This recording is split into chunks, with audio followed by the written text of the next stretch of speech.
So a lot of times when I'm on guitar related Facebook groups or like music theory subreddits or any of those kind of things, oftentimes I see one question that keeps popping up, which is, how do I improvise more melodically? And as someone who's really drawn to melody for a while, that really perplexed me. I wasn't exactly sure of how to go about this kind of thing. So I thought I'd make this video today and dispel some of that. So the one thing that has helped me the most is transcribing melodies that I really like. And if you're into like jazz and stuff like that, you can transcribe the instrumental melodies, but I actually really like also transcribing indie rock melodies, like for example Phoebe Bridgers. I like to transcribe her vocal lines. Honestly, it's really just anything that really captures my ear that I really think is really nice and melodic. So that would be my first point of advice, but there's also another realm we can look at, which is the realm of classical composition. Hey, what's going on everyone? This is Nick. If you're new here, I'm a Brooklyn-based guitarist, and today I'm going to be talking about how to improvise melodically. Now, if you've ever studied classical composition, there's a lot of melodic development techniques that they teach you that I particularly find really useful for improvising a jazz idiom. So without further ado, let's jump into it.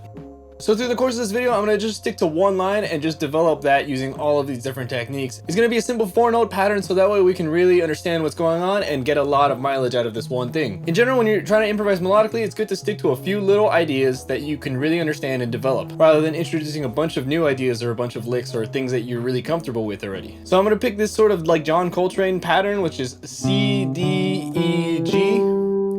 Intervallically, we have a root, a second, a major third, and a perfect fifth. And that could be seen in the key of C, but it could also be in some other places. Let's just think of it as in the key of C for now. So the first thing I'd recommend practicing is inversion. If you're unfamiliar with inversion, essentially all we're doing is taking the bottom note and placing it at the top, or putting the next note in the sequence at the beginning of the sequence. So for example, if we invert this one, essentially the C is going to move up an octave here, and we're going to start on D. So we're going to have D, E, G, C.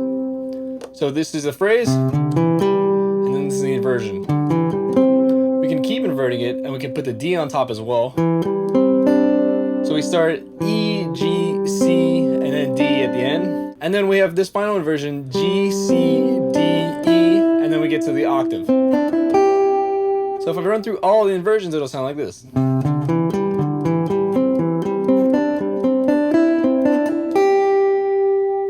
You could also invert it by switching the order of the notes, so that way the first note is last rather than changing the range of it. So for example, we can do D, E, G, C, or E, G, C, D, and finally G, C, D, E.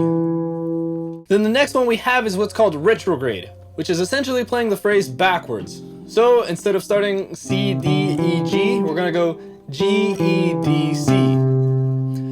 Sounds rather simple, but when the phrases get longer, it gets a little more complicated. And then finally, another thing we can do is what's called inversion retrograde, where essentially we're going to play it backwards and then invert the backwards phrase. So with this phrase, the retrograde is G, E, D, C. Now what we're going to do is we're going to save the G for the end, and we're going to start on the E. So it's going to be E, D, C, G. And then it's going to be D, C, G, and then E. And then finally, C, G, E, D. So far already with that, we have a lot of permutations. The next category is augmentation and diminution, which essentially means changing up the rhythm of it to expand or contract it. So if I was playing these as quarter notes, 1, 2, 3, 4, the augmentation would maybe be 8 notes. 1, 2, 3, 4. Triplets. And then so on. We can also do diminution, which will be slowed down. 1, 2, 3, 4, 1, 2, 3, 4, 1, 2, 3, 4, 1, 2, 3, 4, 1, 2, 3, 4. That was half notes, and that was dotted half notes, which creates a cool over the bar line effect. And then finally, the last thing I like to do is what's called sequencing, where essentially we're going to take this phrase and we can either sequence it diatonically or chromatically. So here's an example of the sequencing diatonically. So we're going to take this, we're going to be in the context of C major, and we're going to take this shape, 1, 2, 3, 5, and then we're going to go 2, 3, 4, 6. This is also similar to groupings, which I talk about in this video, Creative Ways to Practice a Major Scale. So it could either be diatonic, which will sound like this,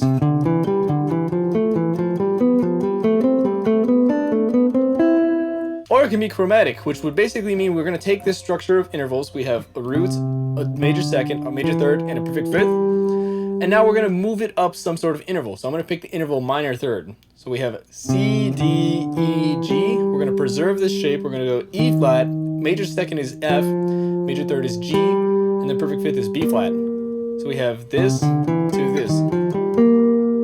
Let's go up one other minor third. We're gonna go now to G flat because that's the minor third of E flat, and then A, and then we get back to C. So that whole phrase sequence will sound like this.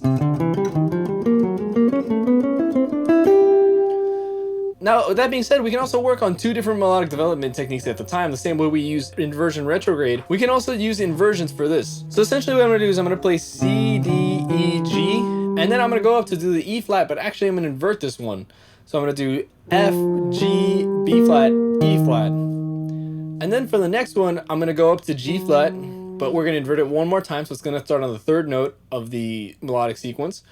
And we're gonna have B flat, D flat, G flat, A flat, and then finally we're going to go up to A, which is the fourth note of the sequence. So now we're going to invert it. It's going to start on the last note. It's going to be E natural, A, B, C sharp. I'm going to play it for you slowly and then I'll play it fast.